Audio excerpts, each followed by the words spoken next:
Dzień dobry. Spójrzcie, co tutaj Marcin trzyma. Tak, to jest nasza... Indyk. To nie jest indyk, no wielkościowo może, no dość spora to jest skórka. Kogucik. A, kogucik. To bez różnicy jest, bo to broilery, one wszystkie są młodziutkie. I see you running out of reason. Don't try to blame it on the seasons. Why you wanna walk away? When we began, swear we had something that would last. Baby, has the feeling passed? Falling in was easy. How do I make it stay?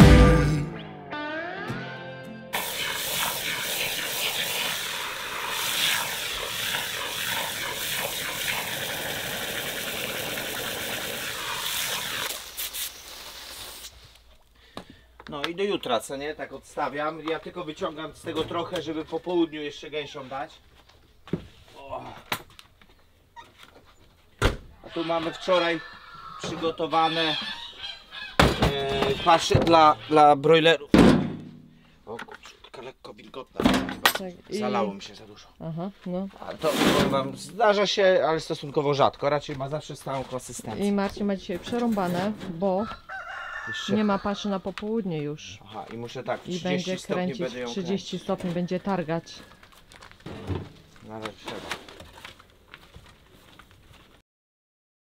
No to są takie rekordzisty 4-kilowe.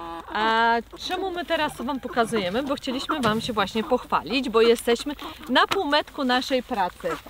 Na półmetku z tego względu, że ta klatka już jest, no jutro już będzie pusta, a mamy jeszcze jedną, bo dobrze wiecie, że na drugim polu znajduje się taka sama klatka, natomiast ona jeszcze ma 2 tygodnie chyba. Tak, do 2 tygodni jeszcze wzrostu. Tygodni. Specjalnie Dokładnie. właśnie podzieliliśmy to czasowo, ponieważ jest nas tylko 2, nie jest łatwo obrobić. My pierwszy raz, Klaudia opowiada, ja zanoszę do zamrażarki. Tak, ale jeszcze pokaż, no spójrzcie. Pokazywałem z bliska. A, pokazywałam. Wiecie, to nie jest naszprycowane ani nic, one naprawdę są tak pięknie umieśnione, soczyste i no, zrobiliśmy jeden rosół z takiej jednej, bo na początku drugi rok pod rząd. Nie wiem dlaczego. Nie widać cię, kochanie, musisz się cofnąć tutaj do mnie. Bo ja półtora godziny czekamy, żeby się nagrzał oparzalnik, bo te grzałki mamy takie słabe i one są na termostacie, ale coś musiało się przestawić i 2 lata pod rząd, że zamiast 63 stopni, co powinno być do oparzania,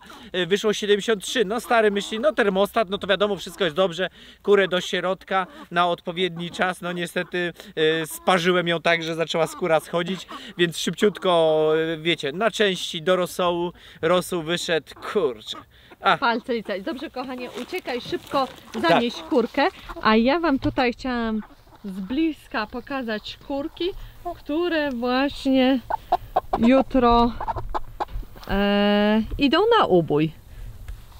One w większości tutaj mamy same dziewczyny, ponieważ koguty, powiemy wam, że no duża jest różnica.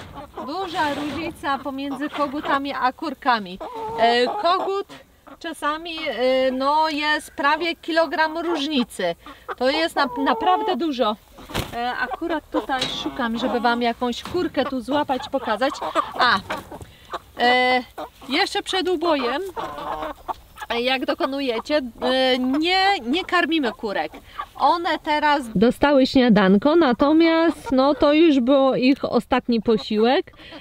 Zostaną jeszcze przestawione na trawce po południu, żeby tutaj, no wiadomo, staramy się trzymać w jak największej czystości, po co mają w tych swoich odchodach, że tak powiem, siedzieć. No i jutro właśnie, wiecie co, to wam ułatwia później pracę z tymi kurkami, no bo jak są najedzone, no to wiecie co, no jednak to jest no więcej brudu, mają wola pełne, ciężej je wypatroszyć, dlatego właśnie kurek nie karmimy. Wspominałem, że kurki śniadanko tylko Tak dostały. jest. Kurki takie dla Was, teraz jak widzimy, to też się uczymy, prawda, tych tygodni. Najlepiej A, to jednak, dobra uwaga, tak. najlepiej jednak, proszę, jak jest. No właśnie, tak. Najlepiej, tak jak mówił Salatin, trzymać 9-10 tygodni. One w tym czasie, koguty, przy 10 tygodniu koguty mają 4,2 kg, kurki mają od 3,20 do 3,80 zawsze. Każdy tydzień mniej spowoduje prawdopodobnie utratę gdzieś pół kilograma. Natomiast tak, pół kilograma, natomiast chyba, że chcecie mieć duże kury, ale wiecie, one już zaczynają być problematyczne w obróbce i generalnie. My raz trzymaliśmy 12 tygodni, to okazały się za wielkie. To Tak, były to 5-kilowe było kury, za duże. czyli kurki 4, a koguty pod 5 kg podchodziły. Tu już i rodzina, i my po prostu zaczyna być tyle tego mięsa, że naprawdę to trzeba to z jednej piersi cała rodzina je, no bo takie jest to duże. Tak, ale chyba już te 5-kilówki, ja nie wiem, czy one takie smaczne? Czy ja nie nie wiem. odczuwałem tego, mi się może bardziej takie wydawało, że te mięso jest bardziej tender, Tak, takie twardsze, wiecie, nie troszeczkę. mówimy twardsze, niezjadalne, twardsze jak kogut, tylko twardsze w porównaniu z 10-tygodniowym, czy z takim sklepowym, Tak, wiecie, co tak, dziąsłami tak, gryziecie. dokładnie. Generalnie mięso jest twardsze od sklepowego, bo one żyją dłużej, sklepowe to są 5-tygodniówki, Nawet nasze są sklepowe 10. To można dziąsłami jeść, prawda? Tak. No u nas jednak zęby mają są przydatne. ale wiecie, w pozytywnym tego słowa znaczeniu. Oczywiście. One są znacznie miększe niż kotlet schabowy. Ubity. tak, Także tak. one dalej są mięciutkie, tylko że sklepowe to jest takie a tutaj po prostu czujesz teksturę, że coś gryziesz. No i mięso, i smak przede wszystkim, prawda? No, o, pokaż, zaprezentuj jedną Popatrzcie, dziewczynę. Patrzcie, jaka ładna No i dziewczyna. to taka ona będzie I patrzymy miała zawsze, jak poczucia. hodujecie, patrzymy, czy mają ładne wybarwienie. Kury chore na przykład są sine. My zauważyliśmy to przy płucach, przy chorobach płuc i przy oddychaniu. No to takie rzeczy trzeba patrzeć. Czyli to jest mega zdrowa kura i takie mniej więcej chcecie widzieć u siebie, jak hodujecie tego. Tak samo, no kogutów wam nie pokażę, bo tu żaden nie podszedł akurat. O, tam jest kogut. Wiem, powiem Ci, że ciężko je złapać. No. Koguty wiedzą, że już nie mają Tak, kolegów. bo niestety były większe, to je, wiecie, szybciej wybieraliśmy. Tak. I No to tam właśnie są taka dobra... czerwone tutaj przed oczami, czerwone grzebienie, czerwone te dzyndzle. To jest to, co chcecie widzieć u swoich zwierzaków. Druga rzecz, oczywiście nie mniej ważna, trzymanie jak największej higieny. Przestawianie raz to jest mus, jak nie 2 razy, ale tak samo zawsze tackę umyjcie tego, bo problem jest zawsze w zagęszczeniu i jak jest duże zagęszczenie i jedna jest chora, bardzo szybko może zarazić następną, więc na tym nie oszczędzajcie i O, będzie tutaj, wszystko dobrze. kochanie, jest kogucik. Tu, patrz, tutaj podszedł. O, tu jest kogucik. Jesteś w stanie go wziąć? No jak ja tam podejdę, to nie wiem, czy nie ucieknie, ale mogę spróbować. No zobacz. One są bardziej takie... O, ale piękny kogucik. Łapiemy tak jak ja łapię. To są duże kury, nie jest to łatwe, trzeba użyć siły, ale łapiemy za skrzydła, żeby on nie machał, żeby siniaczków nie było. Mi już jedno skrzydło wychodzi, jak się zdenerwuje, to będzie machał. No to nie, no to już go odłóż. Tutaj od góry łapiemy w ten sposób, naciskając skrzydła i wtedy łatwiej też je do olejka ubojowego włożyć, żeby one nie trzepały, no bo się obsiniaszą, prawda? Są pewne zasady, no ale to już jakby w praktyce zdacie sobie sprawę. No, tamten sobie nogę uszkodził, to kogut, a ja. Tak? Widzicie jak Teraz? słabo chodzi? Nie. I on jest Ojej. mały. Ja go widziałem, bo jak go przeciągam, to już on jest od Aha. już czas. Ale ja go sobie mógł nogą... Nie bo wiem. może pod koło wleciał albo coś. Wiesz, Tak. ja go tego wyciągnąłem i ma uszkodzoną. Ale zobacz, czy ładne wybarwienie ma? On jest zdrowy. On Natomiast jest zdrowy, no oprócz to- nogi. No, oprócz Tak nogi. samo jak przeciągacie, to już takie porady ostatnie, jak macie ten wózek i przeciągacie całą siatkę, bardzo ostrożnie, one są wolne, leniwe i bardzo łatwo najechać na takiego i właśnie zrobić mu krzywdę. Ja się staram, wiecie, to jest kilkadziesiąt dni, takie porządne kilkadziesiąt dni przestawiania, więc kontuzja jedna, no nie powinna się zdarzyć, ale nie jest jakimś czymś nienaturalnym, no po prostu trzeba bardzo, bardzo uważać. A jak jesteśmy już tutaj na tym polu, pokażmy, zobacz ten pas, O, zieleni, właśnie, to który jest- odrósł. To było chyba, to jest początek. to jest Znaczy tu, bo to szło w dół, tak? Nie Nie, wiem. w tamtą stronę. Nie wiem, to jest po dwóch początek. tygodniach. Nie, spójrzcie, to jest ostatnie ich przejście, dni. no kilka dni temu. A to już było, no ile, tydzień czy więcej? Tak, czy nie dałoby rady tak przejść się dokładnie od najstarszego i pokazać dni. Spójrzcie, jaka tu jest zieleń. Widzicie ten soczysty kolor? Tak. Pomimo tego, że zieleni. jest susza. Naprawdę, no każdy czeka na ten deszcz, a tutaj trawa no jest piękna. To jest mniej więcej po 2 tygodniach od wypuszczenia. Pokażemy Wam, to jest widzicie świeże. O, tam jest fajne, bo jest miejsce przejścia. To chodź Klaudia, wyłącz na chwilę i zaraz pokażemy. Wracamy do Was? Tak jest, czyli po 3 sekundach. Widzieliście klatkę, widzieliście jaka tam jest pustynia. 9 dni wcześniej, tak wygląda, czyli już pierwsze trawki zaczynają się przebijać. To oczywiście nie ma rewelacji.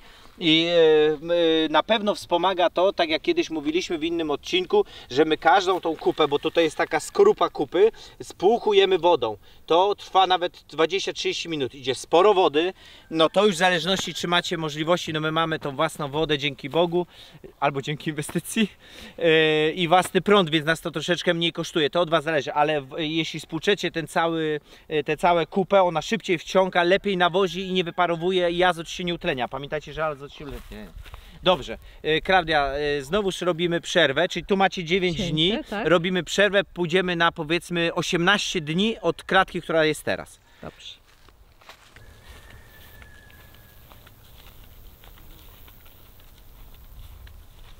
Oho, Klaudia mnie szpiguje.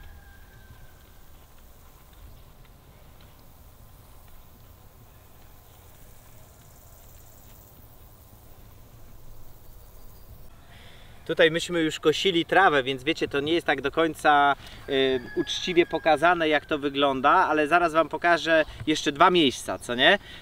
Czyli to mamy 19 dni, tak wygląda, ale już po skoszeniu, 19 dni, czyli tak odrasta trawa. Tutaj jest 40-dniowa trawa, można powiedzieć, że tu już zaczyna się taka stara trawa robić. Popatrzcie, jaka ona aż sina od azotu, dlatego brojlery wypuszczamy na dane miejsce, na dany spot tylko raz w roku. To jest bardzo silna dawka nawozu, takie brojlery w jednym. Wspaniała sprawa na nawożenie.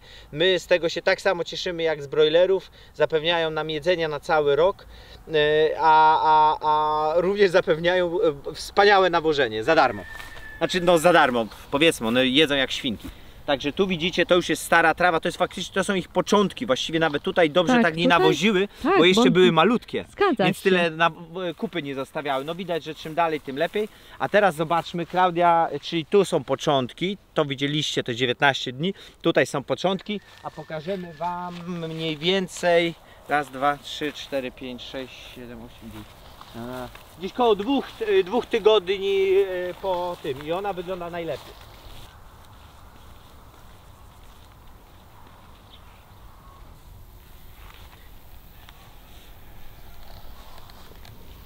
Ja nie wiem, czy to babki się nazywają, ale z Tak, takimi to jest cienkimi, babka, długimi żabciu. liśćmi, nie te babki lancetowate, co mają okrągłe, te mają takie, a może to jest To lancetowata? jest lancetowata. Jest tego, powiemy Wam, w ogóle u nas na tym terenie dużo tego, Dużo prawda? jest. Powiem Wam tak, świerszczy się pojawia, my cykadów mamy multum.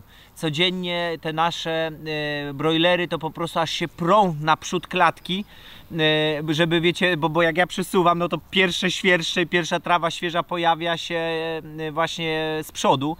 Bo no to jest dla nich pokarm, to jest właśnie ta wartość dodana, że świeże pastwiska, słońce, no mniejsza z tym. 2-3 tygodnie to jest pole. I no tak wygląda po 2-3 tygodniach od przedstawienia. Tu kury już były wystarczająco duże, żeby naprawdę dużo narobić, naprawdę fajnie nawieść. No i tak jak macie Marcin efekt. wspominał, odchody, one już tutaj były większe, więc tych odchodów było więcej niż tam dużo na więcej, początku. tak.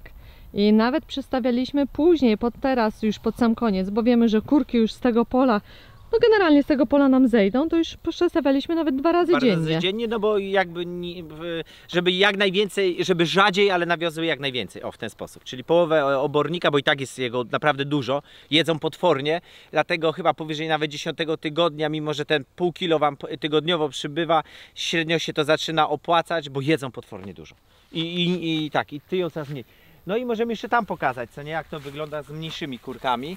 Teraz robimy tak, że jeśli ta klatka będzie pusta, ja ją tam, wiecie, tak w miarę opłuczę wodą, wyczyszczę i chcemy przenieść połowę brojlerów z tamtej klatki do tej, tak żeby miały kompletny luz i tu wykończymy te pole, bo to już zostało tydzień, 2 tygodnie czasu.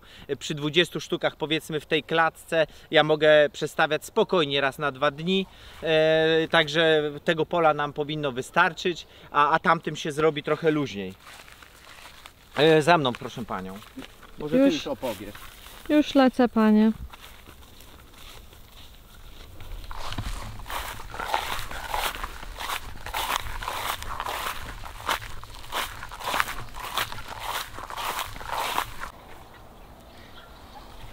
Tutaj właśnie znajdujemy się na tym drugim polu i na drugiej parceli notabene, bo podzieliliśmy, pamiętacie, nasze pola dla kózek, stworzyliśmy im kilka tutaj parceli. O, tu jest druga, tamta pierwsza. Nie wpuszczaliśmy w tym roku tam kurek, w zeszłym roku tam były. Tak. I w tym oczywiście kóz tutaj też nie wpuszczamy, żeby nikt nam nie zarzucił. Na to pole tak, oczywiście. na te pole kozy wejdą.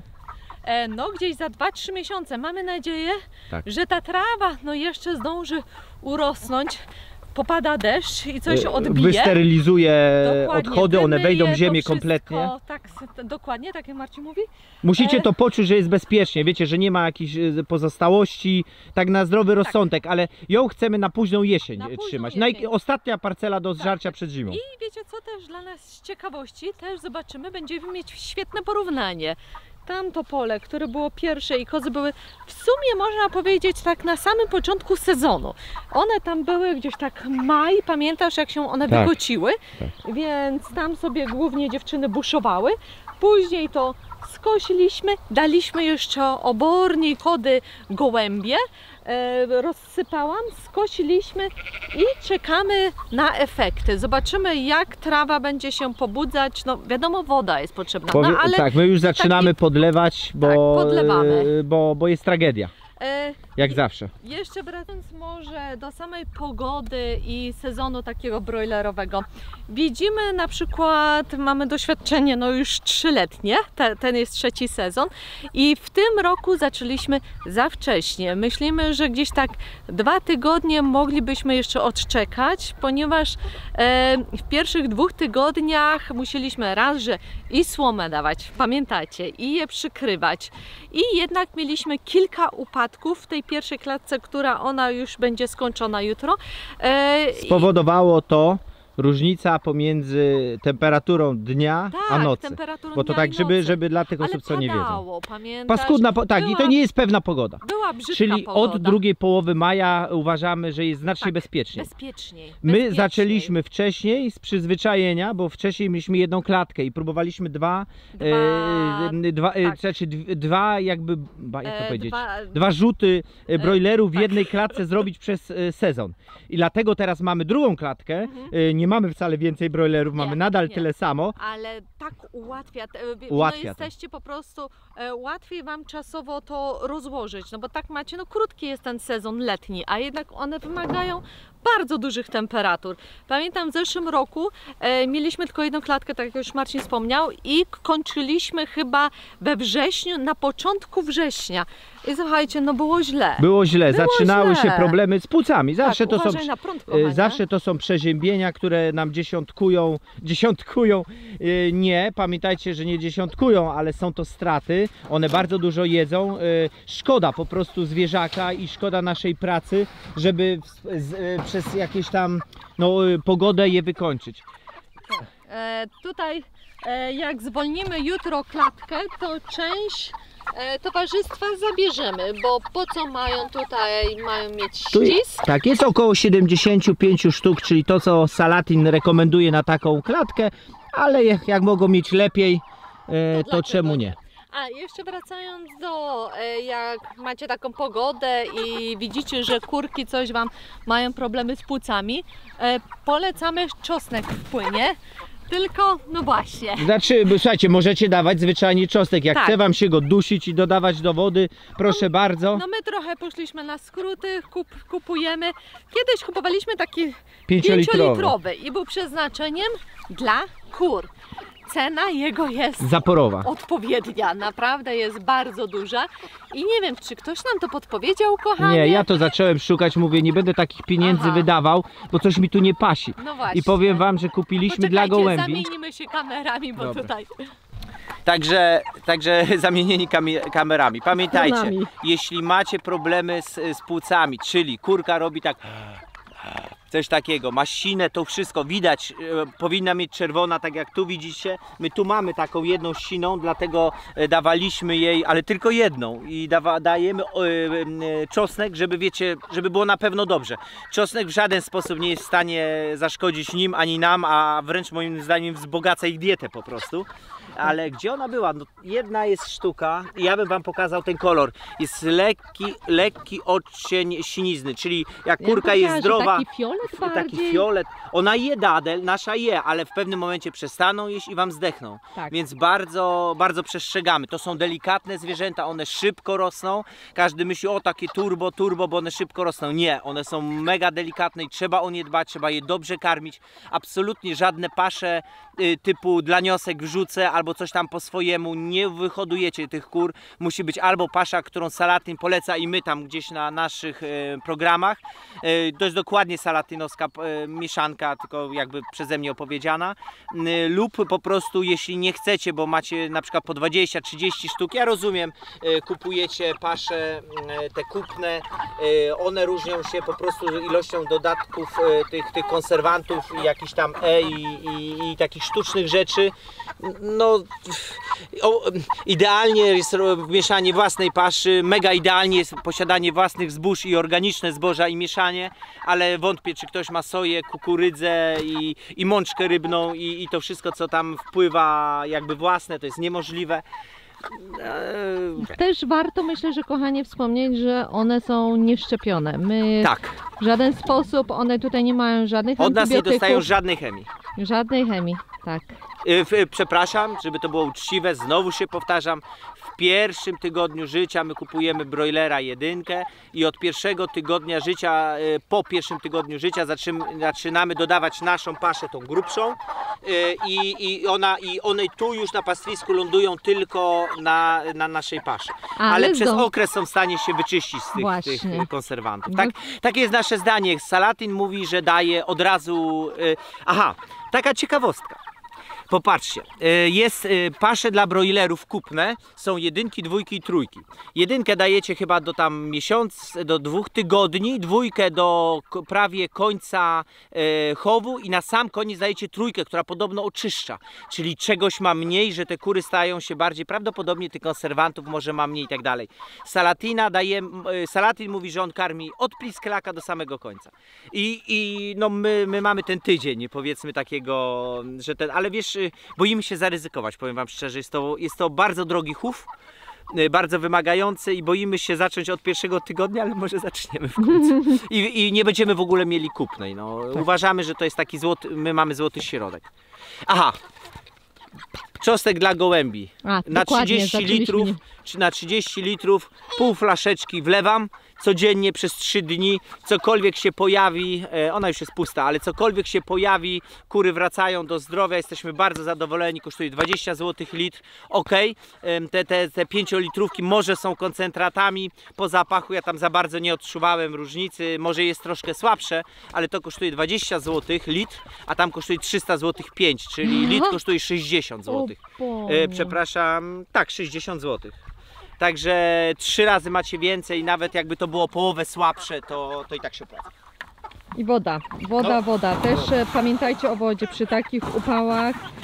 No sprawdźcie po południu, czy im nie brakuje. Nasze wypijają taka klatka około 45 litrów wody, czyli 1,5 takiego zbiornika na dobę.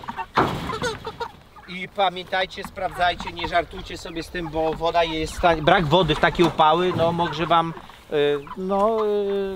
krzywdę kurczakom. Tak, widzicie jak wciągają, nie wiem czy to patrzą na nas i zaczęło je kochanie, suszyć. ciepło, no dzisiaj nie wiem, znowu już będą rekordy. Tak.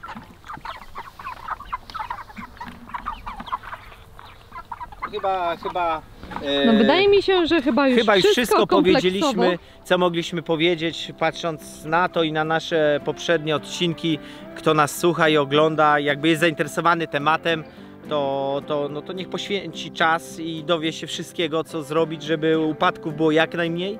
Według Salatina i według nas 5-7% upadków jest dopuszczalnych, typu słaba genetyka, typu coś się stało, typu ten, ale Salatin uważa, że jeśli jest powyżej 10%, to znaczy my coś robimy źle. Myśmy się z tamtym broilerami niebezpiecznie zbliżyli do granicy 10%, chyba jest 9%, także my wiemy, właśnie dlatego jest zmiana, o której Wam mówimy, że chcemy je jeszcze później w sezonie jakby wystartować, bo nie dopilnowaliśmy po przejściu z przedszkola na pastwisko pierwszych dni, nie zakrywaliśmy tak jak powinniśmy i się zaczęły przeziębiać no i kilka sztuk padło.